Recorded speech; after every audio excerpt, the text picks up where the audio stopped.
Russ. A dog laid eggs in your ashtray at my house. Don't be mad. I uploaded it to Reddit. We famous.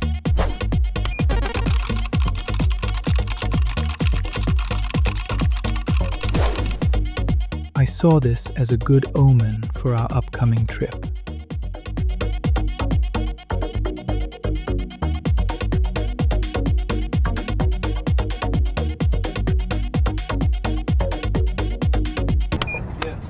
There it is. Rule number one. Back there. What? Leaning over the side. Oh, yeah.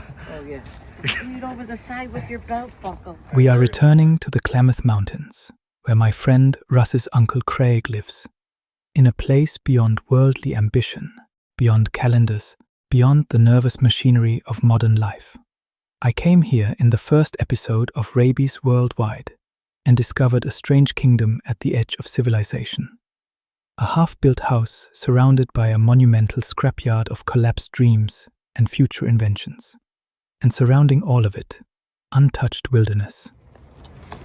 This time, we are departing as a convoy. 7 people, a dog, 1 truck and 1 SUV overloaded with supplies. We drove through the night toward the mountains as if fleeing a collapsing empire.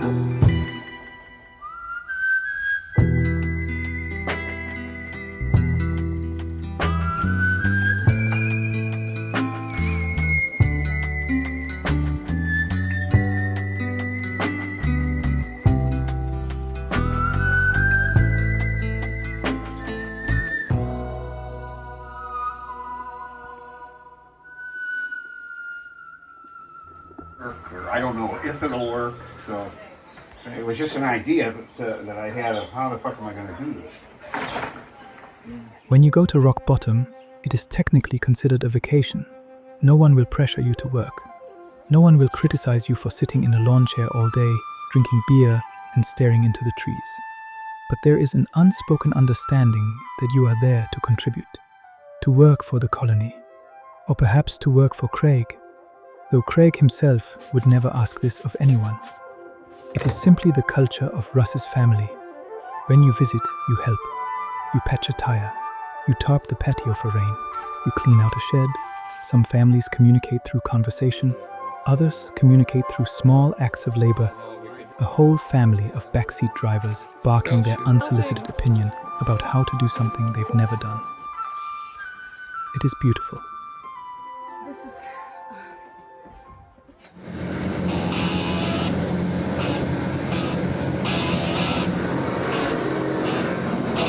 At rock bottom, projects emerge the way hallucinations emerge from fever. No one simply repairs a fence or cleans a yard. Every task mutates into fantasy, into philosophy, into drunken engineering.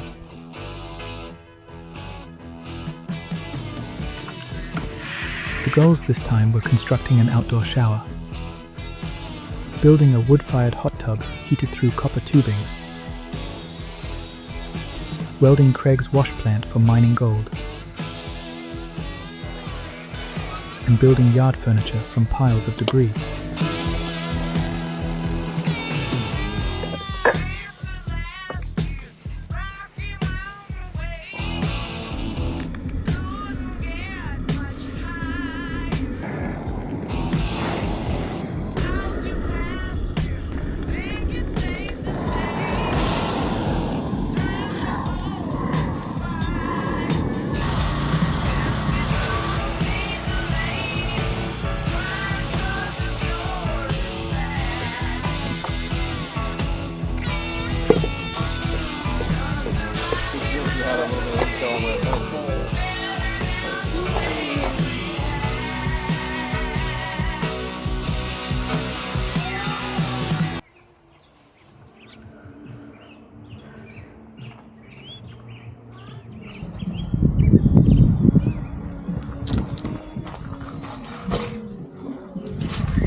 Every afternoon, when it was too hot to work, we gathered at Frog Rock. We drank beer, smoked cigarettes, played music through battered speakers, and hurled ourselves into the freezing river again and again, like members of some ecstatic woodland cult.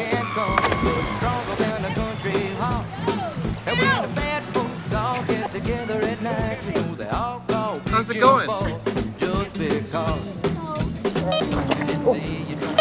Right here. Got a jig right here. Well, it's a two-person job.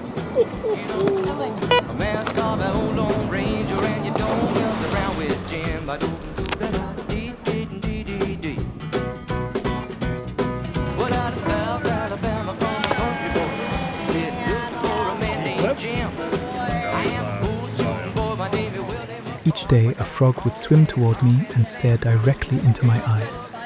I named him Necromancer David.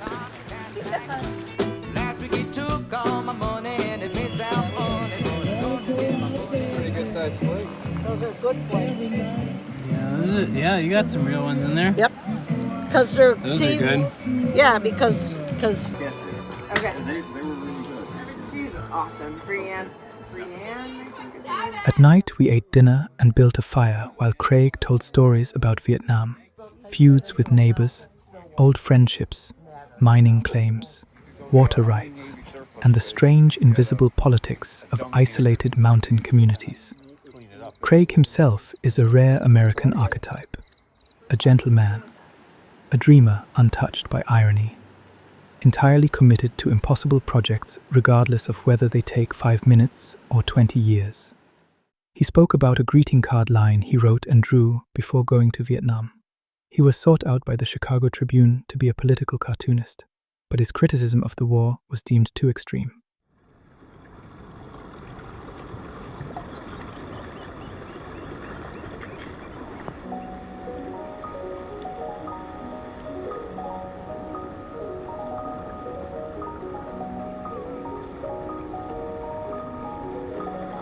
Eventually, we began speaking about something called river brain, a condition brought on by isolation, beauty, and distraction.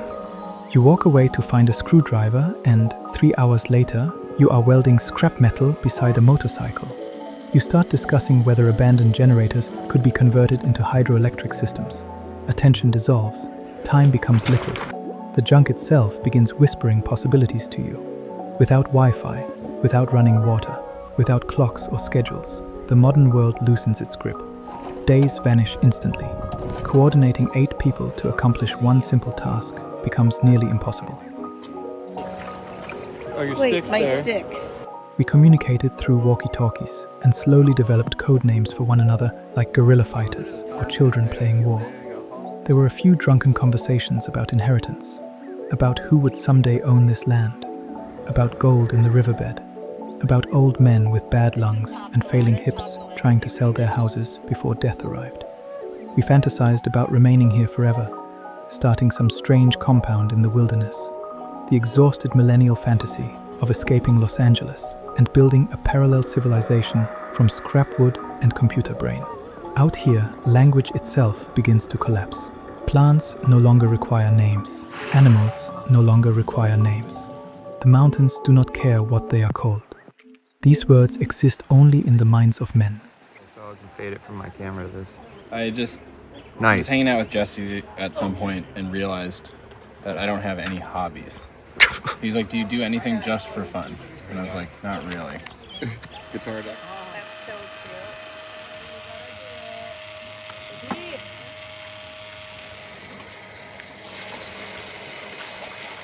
Almost 66. It's climbing. We started off at 61. Better warm up. Al? Yeah.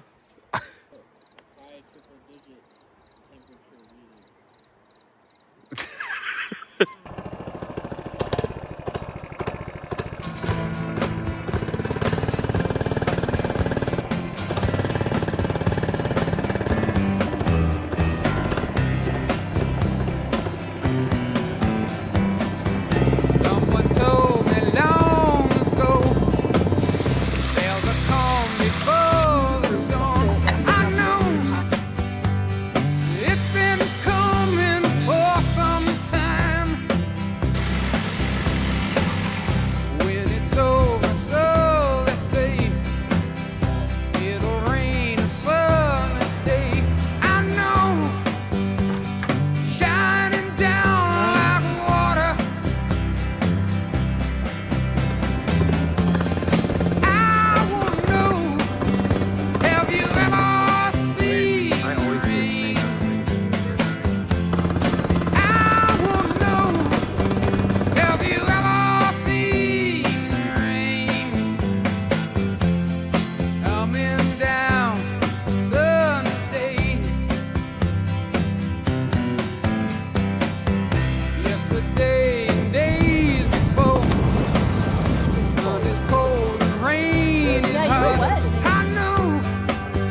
Takeoff. Home point updated. Obstacle sensing unavailable. Fly with caution. Circle fast and slow. I know it can't stop. I wonder. I wanna know, have you ever seen the rain? I wanna know, have you ever seen the rain coming down on a day? Yeah, I wanna know, have you ever seen the rain?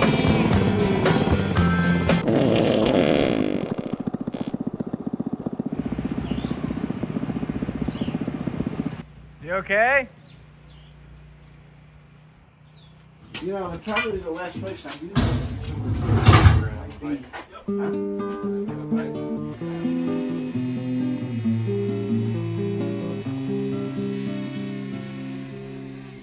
It's nice to hear your voice again.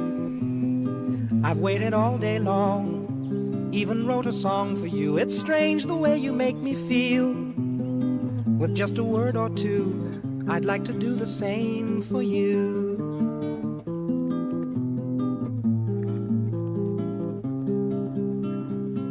After 1 week at rock bottom, we said our heartfelt goodbyes to Craig. He was sad to see us leave. He gave us silver coins, a pinch of weed, and brand new pens as parting gifts. Jesse drew Craig a portrait of his beloved dog Belshoe, which is some kind of mangled Hungarian term meaning inside job, referring to 9/11. We drove back to Los Angeles through the long California heat. Everyone was sunburned, filthy, dehydrated. As we got closer to the city, the walkie-talkies died. The code names disappeared. Phones regained signal one by one. Emails arrived. Traffic thickened. Craig remained in the mountains, still surrounded by his dream, waiting for us to return again to rock bottom.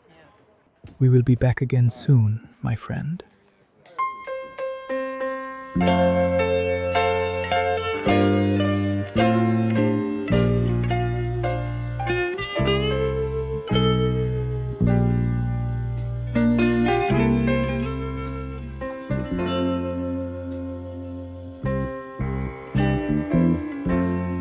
Wild apple trees blooming all around.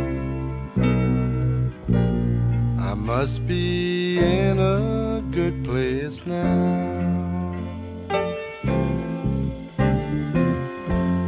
Sunshine coming through a rainbow-colored sky. Paints pretty pictures in my mind.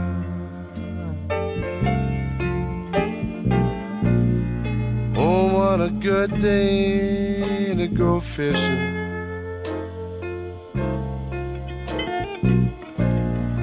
And catch the sunset in the hills.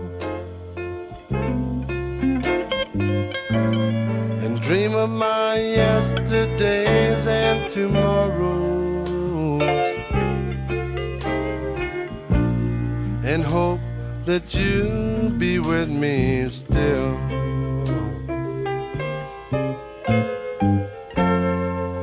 Saw a butterfly and named it after you. Your name has such a pleasant sound.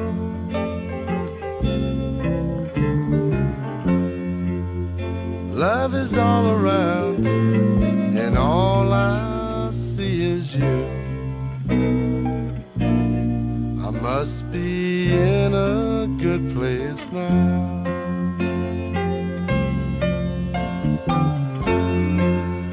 Love is all around, and all I see is you.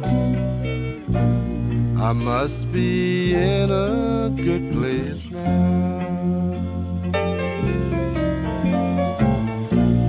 I must be in a good place now.